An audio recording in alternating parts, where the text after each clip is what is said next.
Hello, everybody. Tonight we're going to be working on getting started on the final project. What I will say up front is my intent is not to code all the way through this. It's really just to kind of get you down the right path. If you look at our Module 7 lab assignment that we just completed, much of the same type of techniques are going to be used here to get this application to run. The difference is the items that go into the data structures in this program um, can be, you can add them, you can delete them, and you can edit them aside from just looking at them. All right, so that's kind of the major difference. And if you think about that, that might actually require more than one menu, I think, if I remember right. All right, so let's read through this. So the point is a student club management application, and it allows you to manage the members of a student club. And by selecting different options, you can add, delete, edit, and list the students in the club. Program goes back to the main menu after each operation until the user selects to exit the application. The main menu should look like this, right? All right, so pretty easy, right? And so hint, hint, hint. Remember when I said in the lab, like what stuff you do first when it's a big project? We'll do the really easy stuff, build the menu. You know, that's one way to do it. Now, unlike the lab assignment where we had a list of stuff and we were dynamically generating the menu, this is hard coded, right? These are always going to be the options for the main menu. So that's a tip right there. Now, when each menu item is selected, then you're going to go into a screen that's going to do what the menu item says. So for example, the first one that they're displaying here is like, if I press list students, what does that look like? So that would be option 4. And what it would do is it would number each member, put their name up there, put that vertical line in there. That's called a pipe, by the way. That's what the character is called. And it's the shift of the backslash key right above your enter key on most keyboards if you're looking for it. Then it will display the email address. And then it keeps going as long as we have people in the list. The next menu option they're looking at is to add a student. And so then you're just going to do a series of prompts, right? So we know how the prompts are easy, right? These are easy things to code. You're going to capture those, but then you're going to feed each one of those pieces of information into a data structure that makes sense to put it into, right? So as you can imagine, we probably want to build a class structure for those students to fit into because, okay, we want to create a class because all students basically have similar features, right? They all have names, first and last name. They all have an email address, correct? And that's all the information we're really capturing. And so that's a pretty easy thing to build.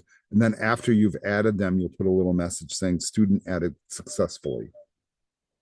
When you choose the delete option, it will put up a list of who is on the list. And then you can enter the number of the one to delete and then delete it, right? That should be pretty simple too, right? So if we're using a, think of the module 7 lab again, if we're using a list of students, that should be a pretty easy task, right? Right.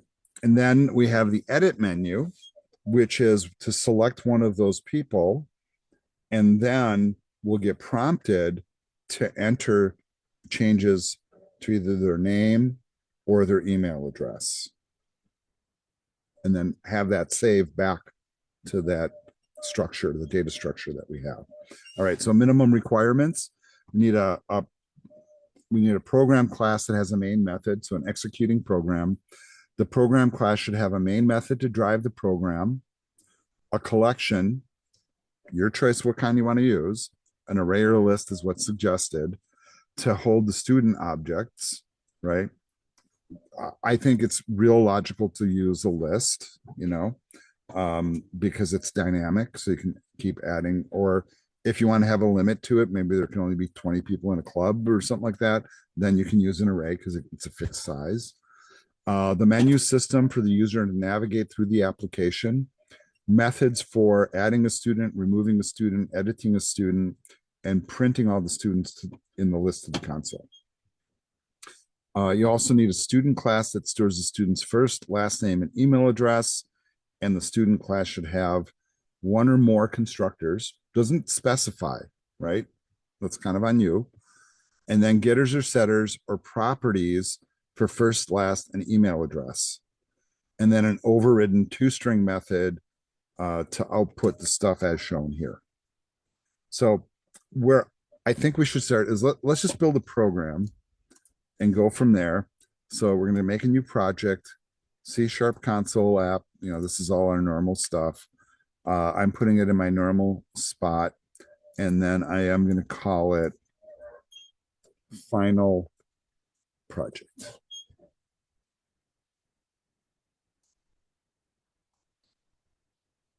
Right.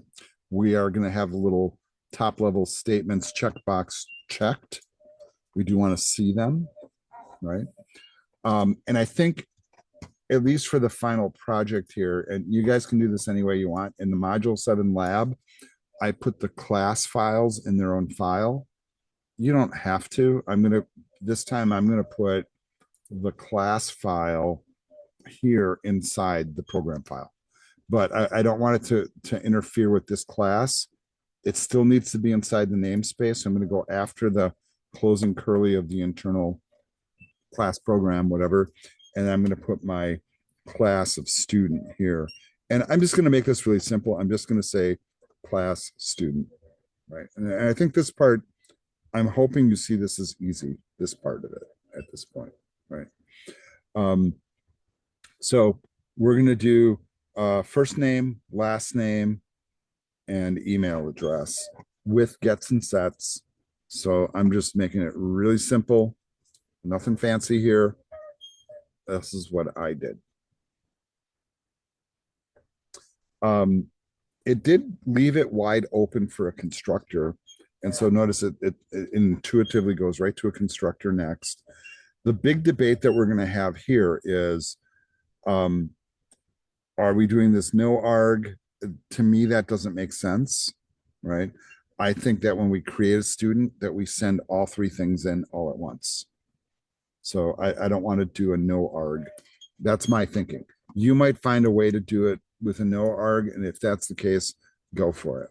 All right, so here, I'm going to do this. I'm just going to take first name, last name, email. Notice the change in camel casing here. And then we're just going to take all of those and apply them to the internal data fields, like so. First name, last name, email. Then we just need and you see I'm already missing a curly bracket here, so this is why you have to be really careful, right? But I want to override a ToString method as well. And this one I'm doing like this.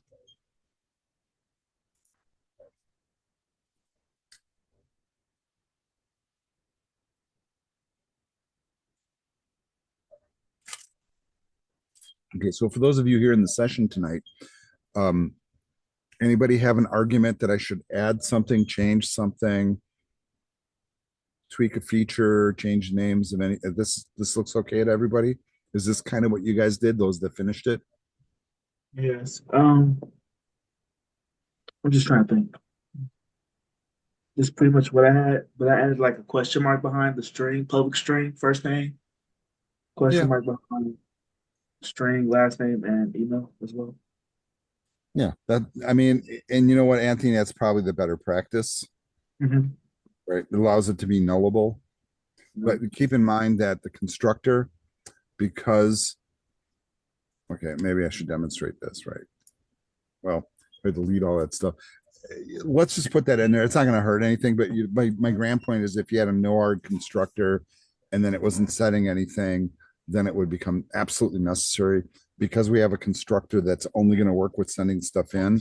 Right. The assumption is that's going to stop it there. That's kind of the why. So I think that's pretty good for a class structure. There it is, you guys. Screenshot away. Right. The other thing I like to do here is we should think about and remember what I did in the lab, right? Is I started thinking like if this is the part that's steering the program, what are the steps, right? And okay, so I'm just going to kind of do the same thing I did that time. Create all uh, data objects, you know, and in this case, it's like anything that we use to interact with the user if we're capturing their choice from the menu. We also need the list or array that's going to hold the student objects, right? I'm going to go with a list. I think the list is really the better object here, right? But that, okay. So data objects would go there. Then what would we do? We would put the menu on the screen, right? So it would display the menu. It sounds familiar, right? Um, display menu and capture input. Maybe it should be maybe a combo, right? Um, and like we did last time, loop all this, right? Because we want the program, we don't want the program to stop. We want it to keep running. So we want people to be able to do it all right, all over and over again. And then, okay, depending on what menu item they choose, process based on menu choice. Okay, that's a really simplistic way to say that. So if they press, to one to delete, then you need to write the thing that deletes it, right? And probably with functions, probably, you know. And then all those processes will probably do all the screen display on their own, right? So they'll process and display whatever they need to, and then return us back to the main menu. So really, that's kind of all of it, you know. Okay, so whether or not you use that pseudocode or not, but let's do all the, at least the fundamental build, I think, of the data object. So like one thing that I'm going to do is I am going to put in an integer, and I'm going to call it option for like whatever the menu choice is. That's what I'm going to call it. And then I'm also going to create, like we did before, a list of students, if I can spell it right. And I'm hoping it finds it. There we go. A list with objects of type student called students, which is a new list of students. Yes. Right. Now, remember in the lab, we hard coded stuff in. I'm not doing it this time because we have a program in principle that's going to allow us to add information into it. Right. So there's no need to hard code stuff, like hard code a list of stuff and instantiate it into the list. We're not going to do that. All right. All right. So those are the data objects, basically. All right. Now that we got that, I'm going to blow away the comment, right? But that's kind of like where my brain always goes first, and most programmers do also. Then we're going to do these other steps here. And what I'm going to do is I'm just going to make a little space. And last time in the lab, I did a while loop set to true and then did a break to get out. Okay, here's the difference this time. I need at least once to put the menu up on the screen, right? And then have them choose from it so they can at least exit.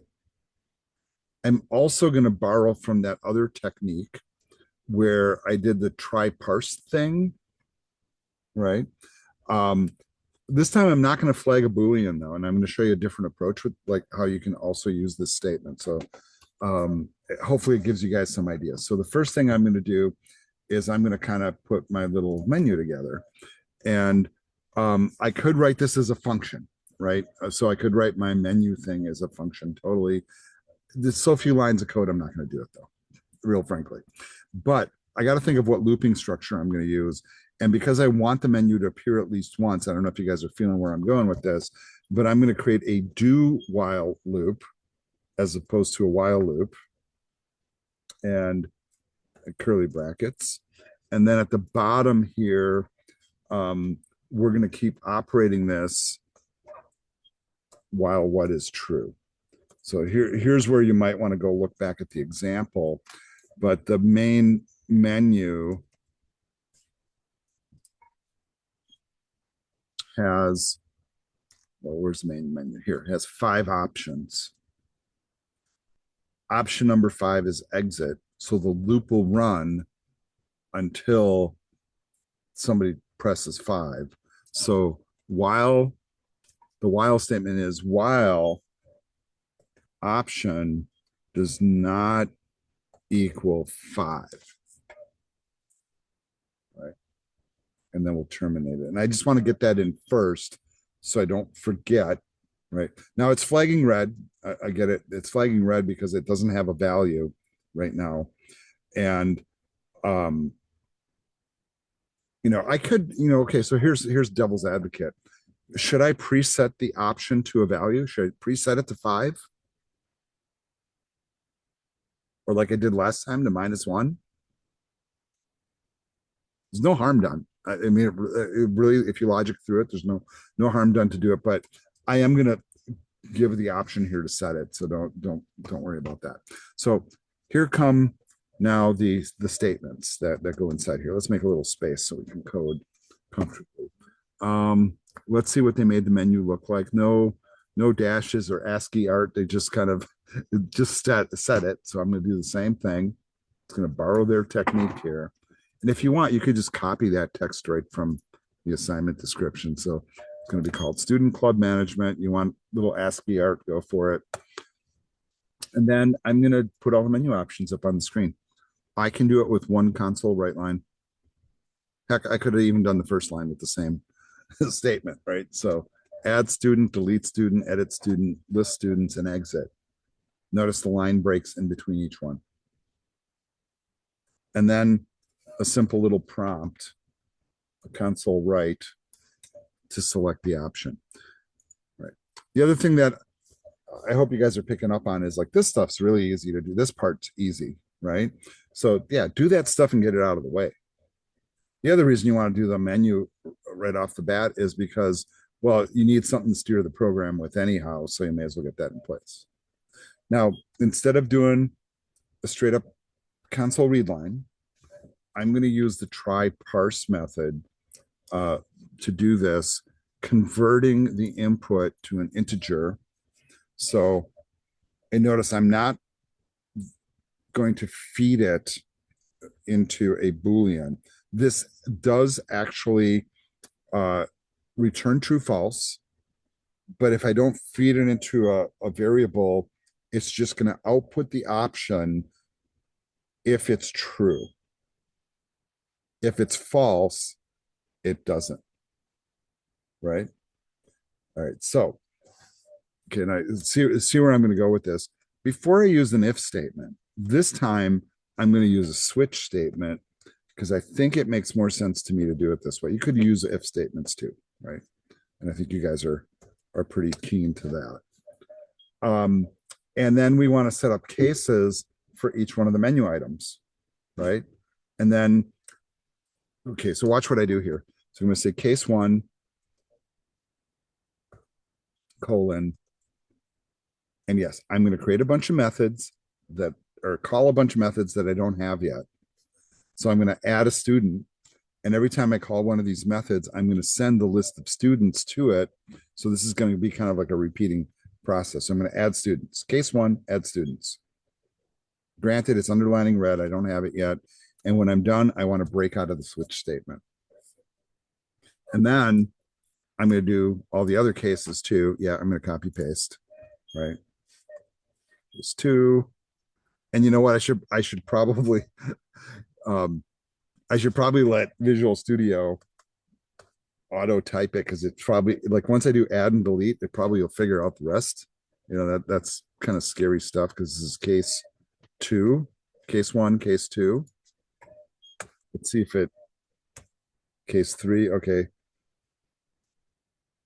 It's not figuring it out. Okay. Well, I tried. I'm testing the IntelliSense of the product at this point. All right. So the next menu item was edit student. And I know I get that it's probably uncomfortable to create methods that are throwing errors, but at the same time, this isn't a bad way to proceed. Because remember, I can just like right click and auto generate the methods. Why not? Right. The other thing that you can do is whatever logic it takes to make the action happen. You could just put it all here. You don't need a function.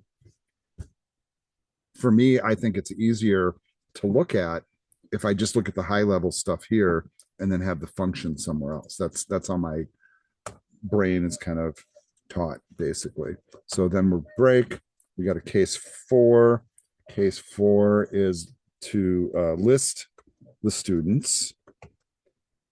And in terms of completing low-hanging fruit, you guys, that's probably the easiest one to write, is to list the students, because we've kind of already done that. But we have nothing to list, so we have to write add student to make that happen first, right? And then there's a case 5, right? And what's case 5? To exit. So do I need to really write a statement for that? Well, I'm just going to do this. I'm going to do a console write line and say goodbye, right? Just be polite. All right. And then I'm going to show you the reason why I did use a switch statement here, because if they end up not typing in a valid entry, this is why I'm not using the Boolean here. So like check out the logic. I'm going to console write line and say invalid input. Maybe try again, right? Because you're going to go back to the menu when this is done, and then we'll break, like so. And then after this is all done, I'm just going to throw in, and this is because I did it before. There must have been a reason I threw it in. So I just did a console write line here just to throw a blank line in. Okay, so I do need to create all these methods, right? So I'm going to do that right now. I'm just going to go one at a time and generate them. They'll all basically drop in here somewhere.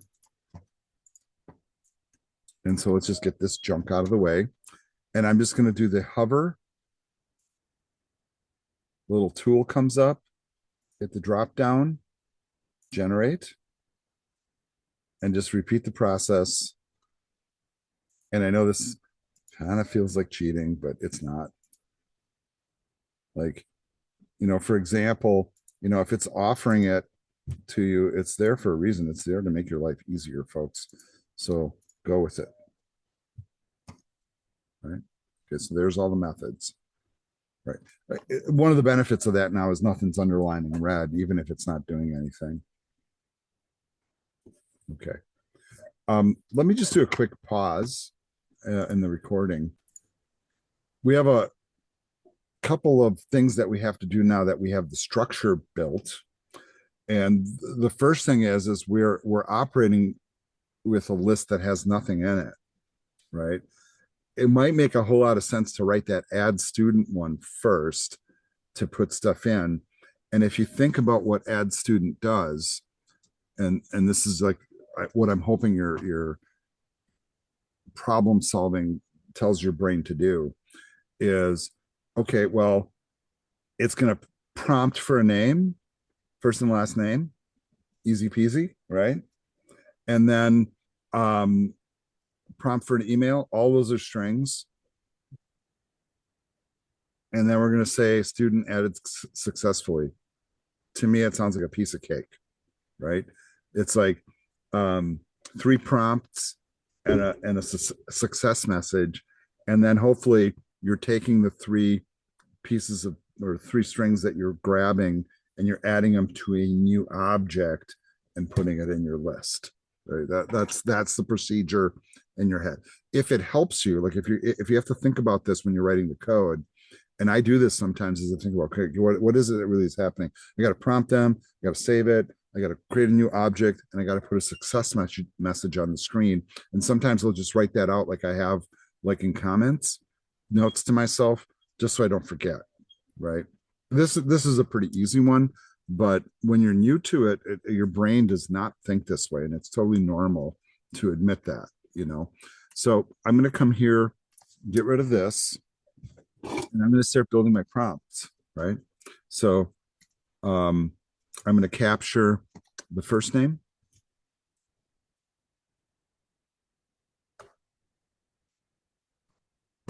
capture the last name. So what do I do to get rid of the underline?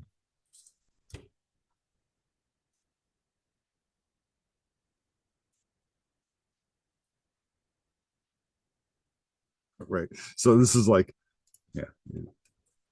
But then I'm also allowing it for it to be null, which I really don't want, but that happens. Um, I know that we've talked about using, for example, the trim command, right? You guys remember that, right? To remove leading and trailing spaces. So you could append trim to this if you wanted to. I'll say that that's optional. And then we've captured it in 3 variables. Now we need to create an object. So what we're going to do is, what's our list called? Students. So now we're just going to say students. And how do you add stuff to a list? Well, there's an add thing, right? And then what are we adding? We're going to create a new object. So we're going to use the new keyword, and we're creating an object of type student. And I'm trying to spell it right. And that requires, we're calling the constructor basically. It reached into the class file and read it in for us. So I'm just going to, yeah, tab, grab it all, and that's it. So that creates the object. You see how easy that is? It's really not that hard. Then we need a success message. So let's type in student added successfully.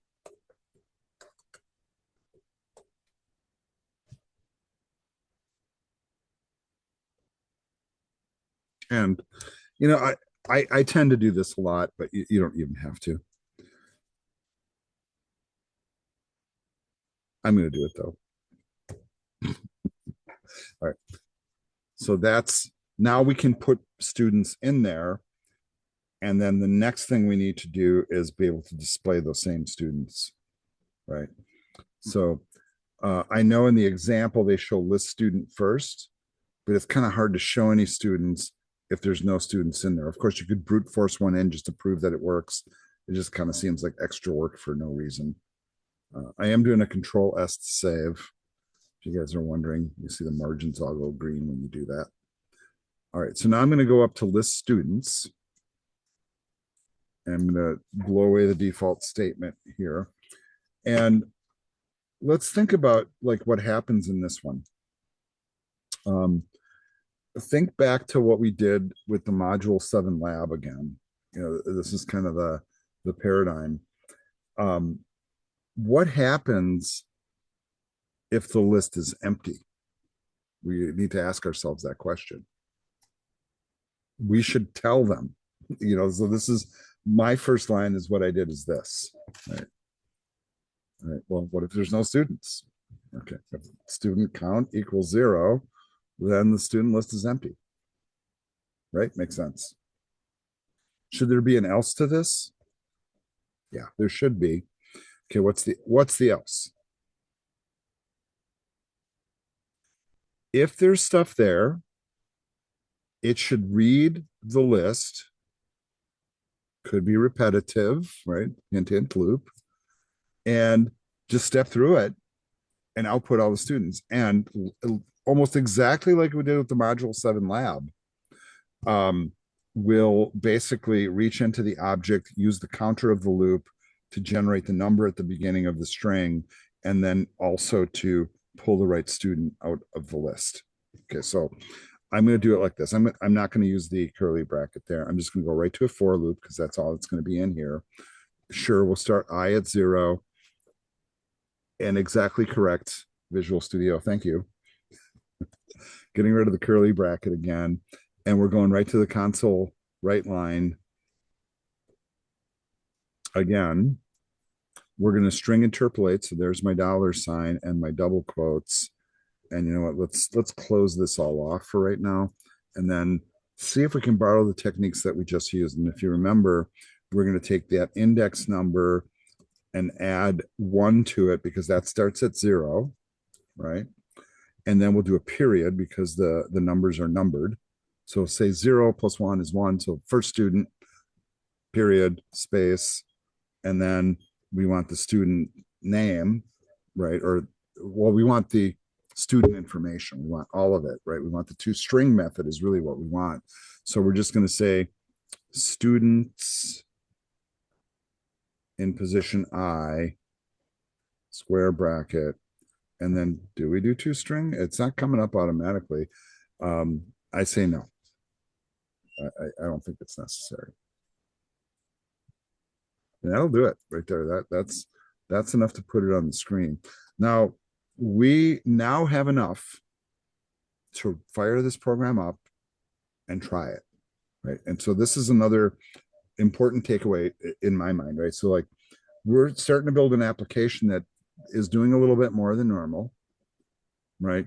There's no reason that you have to make all of it functional before you test it. I have enough in place right now to bring it up on screen, to add a student, and to list a student. And I also want to test what happens if there's no students, right? Okay, so let's do this. It's saved. I'm hitting the run.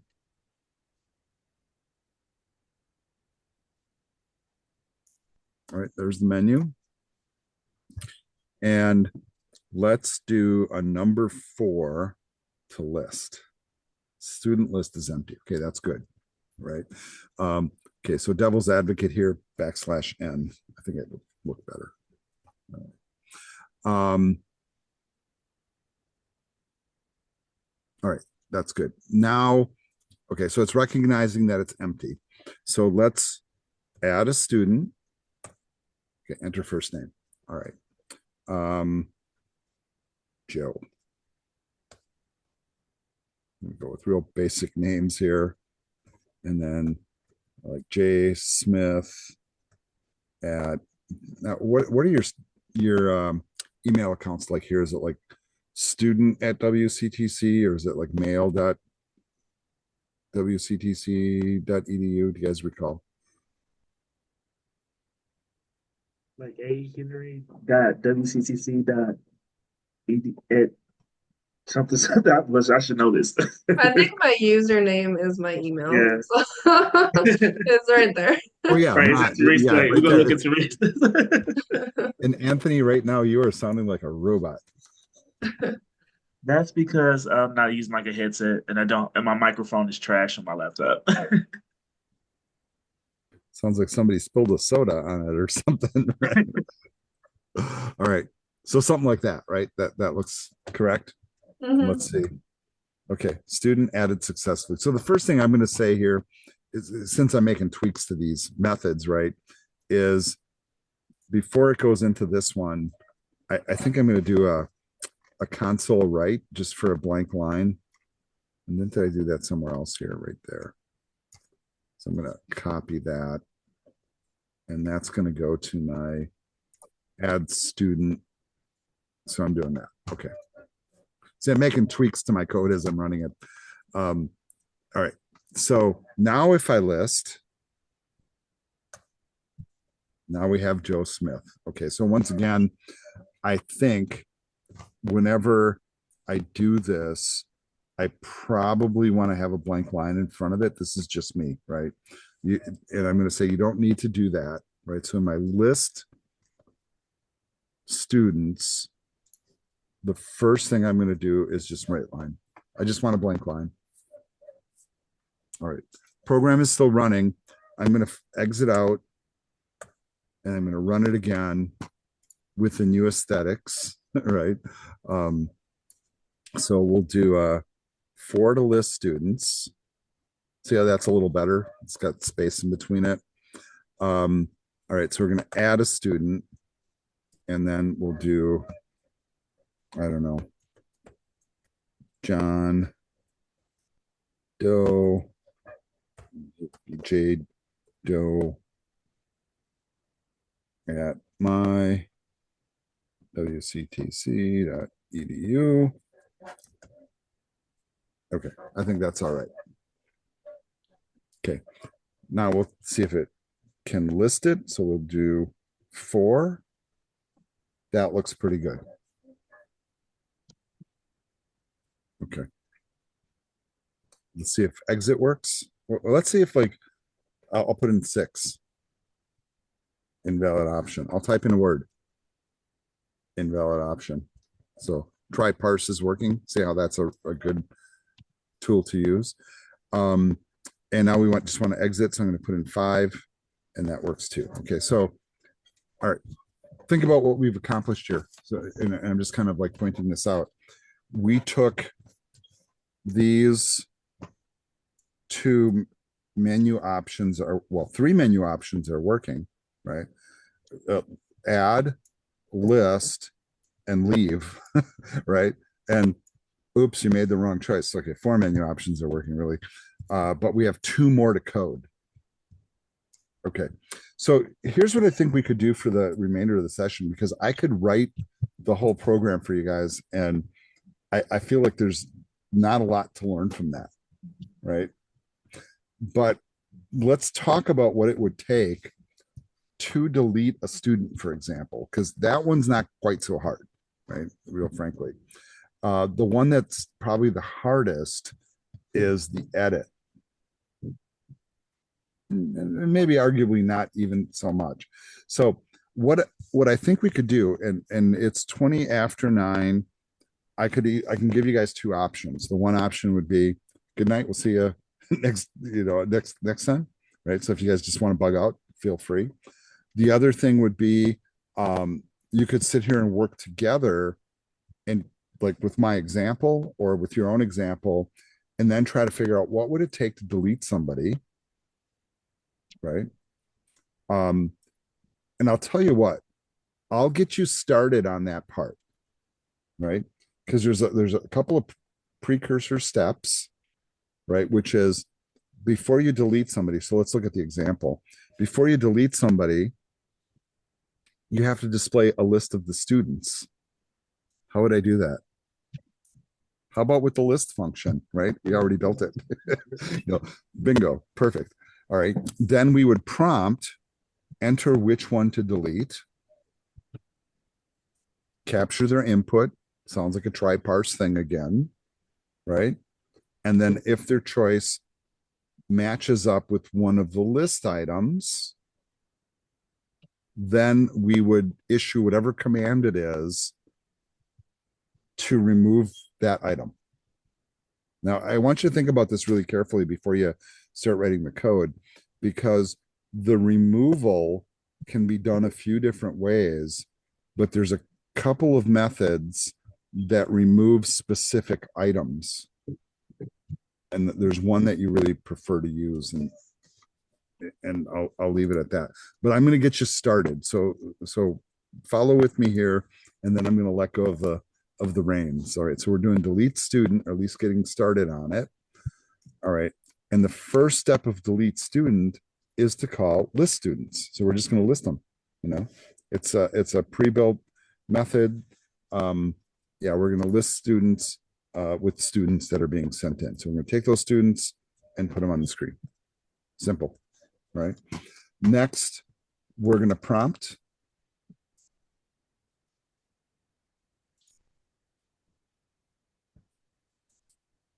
Which one are you deleting? And we're going to do the TryParse thing that we've been kind of leveraging, right? So we're redlining, converting to an integer, and then processing it from there.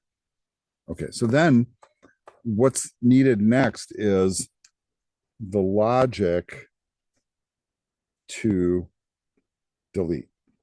Okay, so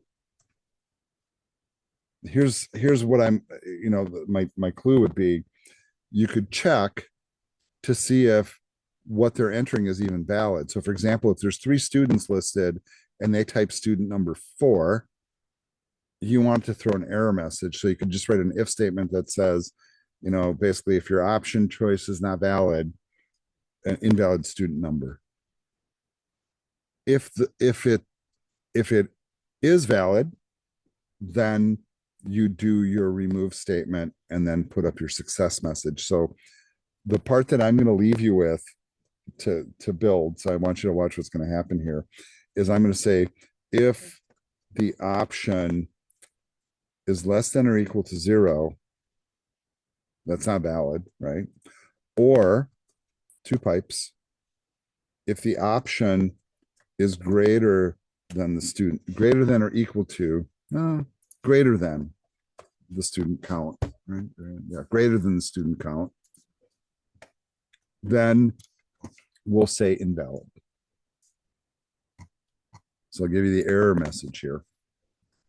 Otherwise, we will perform a couple of steps, thus the curly brackets. The last step will be to say it worked, right?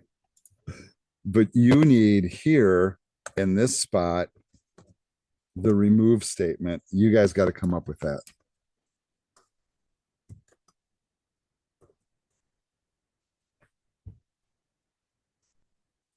Okay, so how about we do this? And you know what? I'll pause the video here for a moment. All right, so we've been talking through this a little bit while we were paused, and somebody correctly identified the correct method, which would be to remove, to take the student's object and remove at a given position. And then the example that I gave is we looked at the sample run, and we determined that the numbering system here is the index position of the student plus 1. So if we want to remove something at this position, it would be minus whatever this is, minus 1 from whatever this is. And this is represented by what in our code? That's the next question. So what in our code here inside this method corresponds with that? Would it be the option? Yeah, it would be the option. And you sound like a robot, right? So option minus 1 is what it becomes. Okay. And this is it. That's it, folks. All right. All right. So I'm going to get rid of that. Now comes the testing. Here's the save and the run. Okay. So of course, to test it, we have to add some students. So I'm going to, okay, here's one student. That's my ASDF student. And then let's add another. This one will be my QWER student. All right. We will list those students.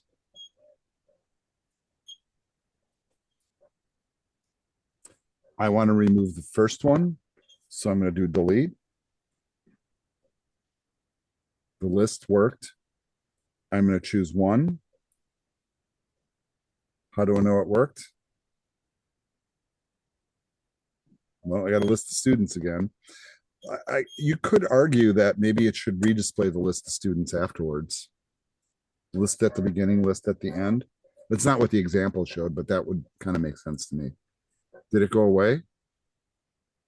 And now if I want to delete the QWER one, can I do that? All right, let's do a delete. Oops. Well, let's do a wrong option and see if it works. All right, let's do a delete. Let's do 1. Let's try to delete again. Nothing to delete. If I try to list.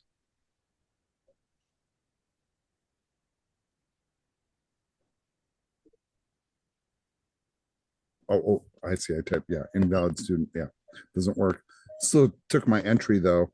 But then if I want to list, it is empty. Okay. What happens if I press 3? It just, okay, we don't have something set up for it. So that's what happens. Right. All right. Once again, I'm going to pause the video here. All we really have left at this point is the edit student. Now, this is very simple, and I'm just going to like quote myself here. This is very similar to what I do with my students over at Gateway when I do their Java final project, as we do the whole build out, and then I leave the edit menu for them to finish, right? And that's exactly what I'm going to do here. Because if I give you that, then I've done all your homework for you, and that's no fun, right? However, I want you to think really carefully about how that would operate, because you are given a runtime example here, right, of what edit student looks like. Well, it starts with listing the students. You're prompting which one, similar. You're redoing your prompts, and then you're probably populating it back into the object. Did you catch all those steps? You should write them all down, right? And then low hanging fruit, and what I'm totally okay with, and I'm gonna pause the recording. I'm not gonna stop it. I will allow you guys here to work together on it for the time that remains in the class. We got 20 minutes. With everybody working together on it, there's no reason why you couldn't work this out. If you want to opt out, that's fine too. But let me pause the recording thing. So I'm having the students think about the process of how to code this. So what I did is I started listing all the steps of what would happen. And if you think about it, if you're going to edit the student, you need to see a list of the students so you can decide which one you're going to edit. You prompt which one to delete. Then you do the TryParse thing. So you grab the value. So if it's valid, right? Well, if it's not valid, throw up an error message, right? So if they put in the wrong thing. And then otherwise we do the processing. And we know that if we're editing, we're going to prompt 3 times: first name, last name, email address, right? But we're going to capture that information. And the one way that we could do it is put it into a variable and then feed it back into the object. However, and I say here, then alter the entry in the list somehow and make sure it's the correct one. Remember, the index is off by 1 relative to what's in the list, right? So it's a -1 if you're wondering. So how do you add it back to the object? So here's my hint. If you make a temporary copy of the object in memory, right? So remember, you're sending the object in, right? So I can make a copy of that in memory inside the method. And then I can change the individual properties of that object, right? So remember, like if I create like a temp copy of students, call it temp, then temp has a first name, a last name, and an email, and you can address them as temp.first name, temp.last name, etc. And you can feed the values directly into the object, and it changes the object. Why? Because when you're moving objects around in memory like that, they're always passed by reference. And what that means is they're referencing, even though it's a copy, it's referencing the same memory location. And I don't know if you guys remember that from the whole lecture, but here's where it comes back to actually mean something. So even though we're making a copy, that copy is really pointing back to the same object in memory. So when I change the temp version's first name, it's changing the original's first name too. So all I have to do is capture it, feed it into the temp object, and it's done. It's way easier than you think. Right? If you did it a different way, you're still doing the same thing. You're just putting secondary steps in there. All right. So I'm not going to record this through, at least not while you guys are in the session, right? Because you should struggle a little bit to get this done, but I think it's kind of interesting. And really, ultimately, when I give you homework like this, and this is really kind of the goal of all schooling, it's not to punish you and to make you stress out, right? What really is way more important to me is that you leave with understanding. So when you encounter situations like this before, you go, oh, yeah, I can copy an object, and if I change something in it in the copy, it changes in the original because that's how it works, right? That's how this stuff operates. So